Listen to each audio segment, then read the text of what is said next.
What's up, everybody? Brad here, Bruce Under Review, joined with Average Joe and Ethan of Ethan's Beer Reviews.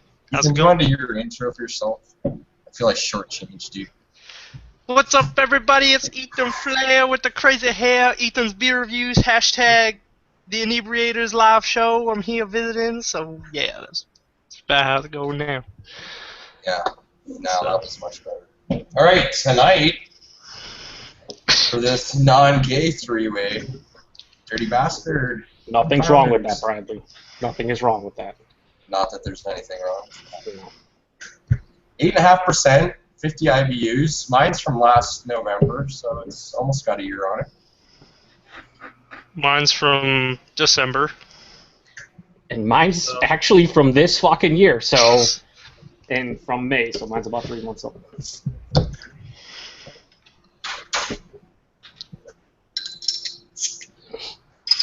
Founders Brewing Company is from New York, right?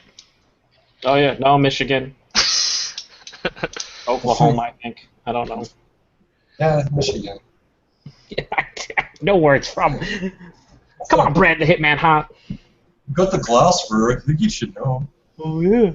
It's a nice looking beer, that's for sure. Yeah. Thick backed head on there. Oh, ruby red I got mahogany.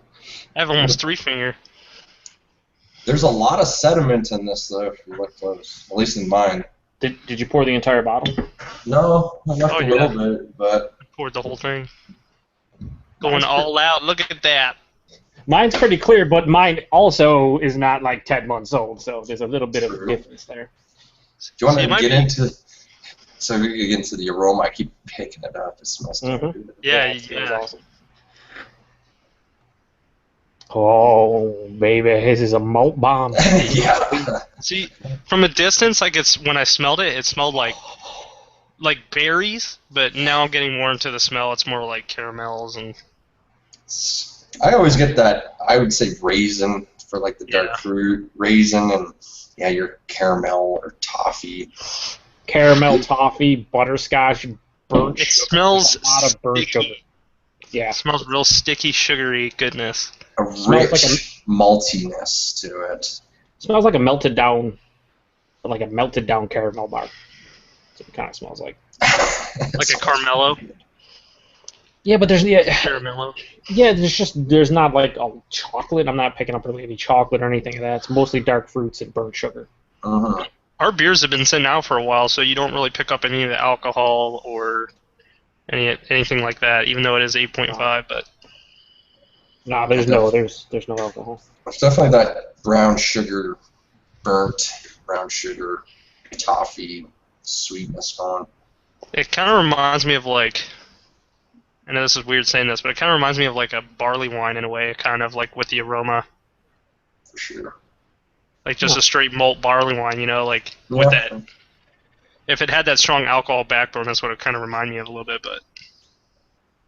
It smells, I want to drink it. I want to drink it all right now. I don't smell any booze whatsoever, though. No, there's not. There is no detection of alcohol whatsoever in the nose. You handed, I think, any of us this blind in a glass, I'd probably guess like 5.5%, 6%. Like, it's... I don't even want to drink it. I could just smell this thing all day. It smells great. It smells great. But we should dig into it. Yeah. Cheers, fellas. Cheers, guys.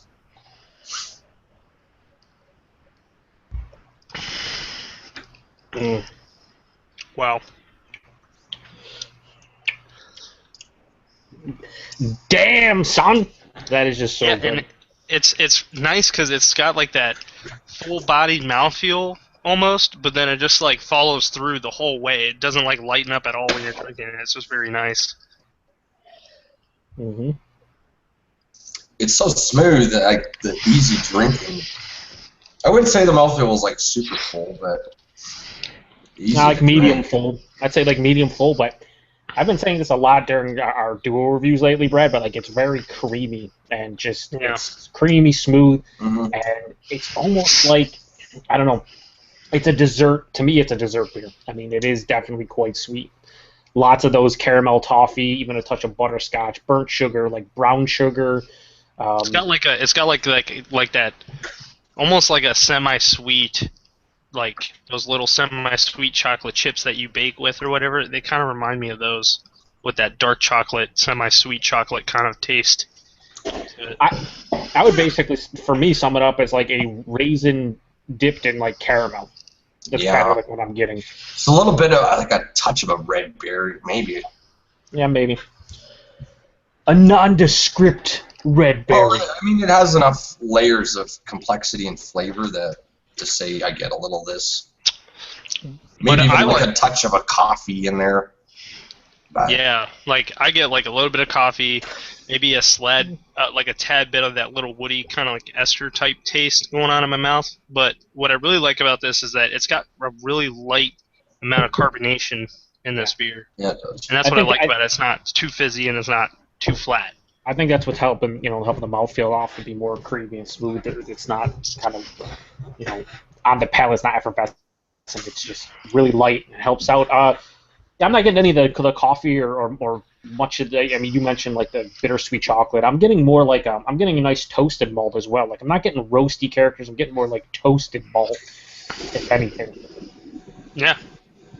But it's this is the thing. I take back the dessert comment because it is sweeter, but I could crush these. Like it's not cloying in any way. It clings off your palate, though. It doesn't like hang around once you sip it. It seems like you just go right back for another sip. This isn't going to last very long. I can tell already. I'm drinking on it pretty quick. So it almost drinks like a lager with how clean it is. Like you're saying, like within 3 to 5 seconds, like all those flavors are just gone. I mean, but it's so good. I mean, it's just. Which is surprising, though. The light carbonation and your palate still cleans really nice. Yeah. Good beer. Really good beer. It's awesome. And I think we've all have you had this before, Ethan? No, actually, this is my first time having it, but I've had plenty of like regular Scotch ales, and wee heavies, and I have to say this is, for me personally, this would be like right in the middle of the ones that I've tried. Yeah. So, but I really liked it. Of regular, non-barrel aged or anything special. I was gonna say, Joe, I kind of agree with you with that malt, but it's like a dark malt with a light toast on it. It's not like burnt, malt or anything like that. It's just a nice light toast. Yeah, it's not burned. There's no char going on. It's just toasted. Yeah. I really like this though. I've had this, plenty of times. Just like the Founders Porter review, I probably had this a half dozen times, and for some reason, this is just resonating with me a little bit more this time than the others. I don't know what it is, but it's really fucking good. It's got, for me at least, I mean, I know mine's older than yours, but it's got like that little bit of like spiciness to it too. Like maybe just a little bit of spice in there, but not too crazy. But that's just what I noticed in it. So I get a touch of like that cocoa powder maybe, or even and then there is like a touch of coffee for me. But mostly up front with that raisin, caramel, rich malty flavors. I think what you're talking about, the cocoa powder, is what I'm kind of getting in like the finish.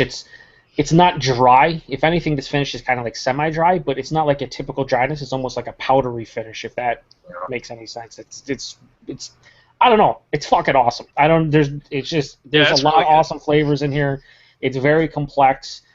And Founders, always the price is right. What we talked about before, readily available. This is a shelf turd, dare I say. It sits on the shelves. You can pretty much get it wherever. A lot of their beers are. A lot of their seasonal beers are like that. But this isn't. This is a seasonal, isn't it? No, I think it's year round. Dirty Bastard year round. Okay.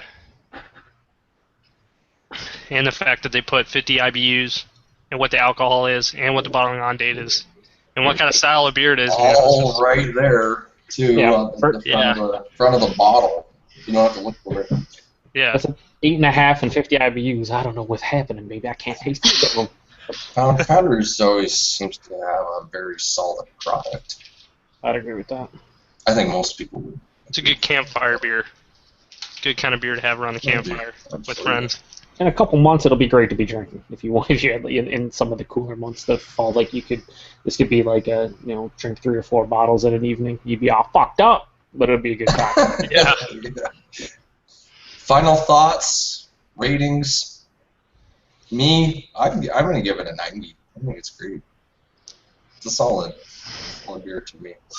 I think I've only had one bad wee heavy, and I've had many good ones, and this is up there with the good ones, and I think that this one for me would be right around where Brad's at. I would give it like as for the style of it, I would probably give it like a 93, 94 for me personally. But then all around, I would just give it a 90, just all around. Like I would try it again if it was like the only thing in the gas station. But yeah. I don't rate the style. I don't think Brad does is either, so I can't say to style. Overall enjoyment, I gave the Founders Porter a 93. And I like this maybe ever so slightly less. So I'll give this a 92, just probably high A minus range.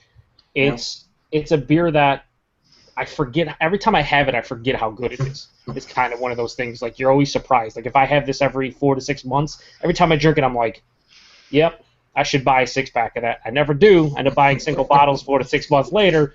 But yeah, it's one of those just, I think, well-rounded wee heavies. And I think it's one of those beers, though, in all honesty, you could drink as you have a well-refined palate. Maybe you've drank X amount of beers like we have, or even for someone trying to get into wee heavies. I don't think there's any harsh or overwhelming flavors. I think it's the best of both worlds. Yeah, it's not like too bitter, or it's not too on that heavy side of alcohol. It's just kind of really good in the middle. Yeah, there are no overwhelming flavors that are gonna. I mean, I think that it's well balanced. So. I would say go get a 6-pack. I mean, I bought a 6-pack. It might take me a year to drink it, but say you pull it out every 2-3 months and just almost forget what a treat it really is. And that's the thing about this beer. You can cellar it. Hence why you guys are 9 and 10 months old bottles, right? Like this can last years. It has the. And I cellared mine though that whole time. It wasn't sitting on the shelf. But. Yeah. Hey, man, I'd imagine Ethan's was probably sitting on a shelf, and he's drinking it 9 months old, and it's fine. Certain beers, I guess the whole cellar at this temperature in the dark, if they're beefy enough, they just stand up to anything. Well, I was going to say the way that they store it at where I bought it at, it's in a refrigerator most of its life. So. Okay, well then that helps then. Yeah. Either way, awesome beer. There beer. are lights in there, though. That's the only thing. Oh, my God. Yeah. Either way, I'd say if you're watching it and you've never had it and you get Founders, or you can get Founders at some point, pick it up. I think give it a shot. All right, boys. Send it. Appreciate you guys joining me. Thanks for having me, Brad. Thanks for the invite, Brad. Always a good time. Also, fuck you, Lee. Yep. The king just got dethroned, baby. Oh. All right, guys. Cheers. Cheers.